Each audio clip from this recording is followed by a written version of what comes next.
வியாழக்கிழமை இன்னைக்கு என்ன சமையல்னு பார்க்கலாமா? இன்னைக்கு வந்து மட்டை அரிசிலாம் சாதம் வடிச்சிருக்கேன். நார்மல் ஒயிட் ரைஸில் வடிக்கல. நேற்று வச்ச மீன் குழம்பு இருக்கு, அதனால தான் மட்டை அரிசியில் இன்னைக்கு சாதம். மீன் குழம்பு கார குழம்புக்கெல்லாம் மட்டை அரிசி சாதம் சூப்பராக இருக்கும். மீன் குழம்புக்கு தொட்டுக்க வந்து முட்டை பொரியல் நல்லா இருக்கும் அப்படிங்கிறதுனால முட்டை பொரியல். அதுக்கப்புறம் மீன் வறுவல் கொஞ்சம் இருந்துச்சு, அதையும் வறுத்துருக்கேன். அதுக்கப்புறம் காய்க்காக வந்து இன்னைக்கு வந்து சொரக்காய் கூட்டு மாதிரி சொரக்காய் பொரியல் செஞ்சாச்சு.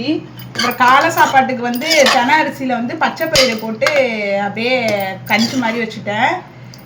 கஞ்சிக்கு தொட்டுக்கிறதுக்கு வந்து கொத்தமல்லி புதினா இதெல்லாம் போட்டு துவையல் சூப்பராக கருவேப்பிலையெல்லாம் போட்டு தேங்காய் துவையல் வந்து அரைச்சாச்சு.